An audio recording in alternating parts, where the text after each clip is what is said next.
ಕೆನಡಾದಲ್ಲಿ school ಹೇಗಿರುತ್ತೆ ಅನ್ನೋರಿಗೆ ಒಂದು ಚಿಕ್ಕ ಪರಿಚಯ. ಇಲ್ಲಿ ಕೆನಡಾದಲ್ಲಿ ಪ್ರೈವೇಟ್ ಸ್ಕೂಲ್ ಅನ್ನೋದಿಲ್ಲ, ಎಲ್ಲ ಪಬ್ಲಿಕ್ ಸ್ಕೂಲ್ ಮಾತ್ರ ಇರುತ್ತೆ. ಸೊ ನಾವು ಇದು ನೋಡಿದ್ರೆ ಪಬ್ಲಿಕ್ ಸ್ಕೂಲ್ ಥರನೇ ಅನಿಸೋದೇ ಇಲ್ಲ. ಪ್ರೈವೇಟ್ ಸ್ಕೂಲ್ಗಿಂತ ತುಂಬ ಚೆನ್ನಾಗಿರುತ್ತೆ. ಎಲ್ಲ ರೀತಿಯಾದ ಅನುಕೂಲ ಇರುತ್ತೆ. ಇಂಟರ್ನೆಟ್ ಇರುತ್ತೆ, ಎಲೆಕ್ಟ್ರಿಕಲ್ ಇರುತ್ತೆ, ಮಕ್ಕಳ ಪ್ಲೇ ಗ್ರೌಂಡು, ಜಿಮ್ಮು ಎಲ್ಲ ಥರದ್ದು ಇರುತ್ತೆ ಪಬ್ಲಿಕ್ ಸ್ಕೂಲಲ್ಲೇ.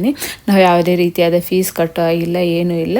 ಸೊ ಮಕ್ಕಳಿಗೂ ಅಷ್ಟೇ ನಾವು ಬುಕ್ಸ್ ಕೊಡಿಸೋದು ಯಾವುದೇ ರೀತಿಯಾದದ್ದು ಇರೋದಿಲ್ಲ, ಎಲ್ಲ ಸ್ಕೂಲಲ್ಲೇ ಕೊಡ್ತಾರೆ. ಬಟ್ ಮಕ್ಕಳ ಮನೆಗೆ ಸಹ ಹೋಮ್ವರ್ಕ್ ಆ ಥರದ್ದೇನು ಕೊಡೋದಿಲ್ಲ ಇಲ್ಲಿ. ಸೊ ಅವರೇ ಸ್ಕೂಲಲ್ಲೇ ಹೋಮ್ವರ್ಕ್ ಮಾಡಿಸ್ತಾರೆ. ಅವ್ರು ಏನೇನು ಬೇಕೋ ಎಲ್ಲ ಅಲ್ಲೇ ಮಾಡಿಸ್ಬಿಟ್ಟು ಅಲ್ಲೇ ಓದಿಸ್ಬಿಟ್ಟು ಬುಕ್ಸ್ ಎಲ್ಲ ಅಲ್ಲೇ ಇಟ್ಕೊಂಡ್ಬಿಟ್ಟು ಆಮೇಲೆ ಮನೆಗೆ ಕಳಿಸ್ತಾರೆ.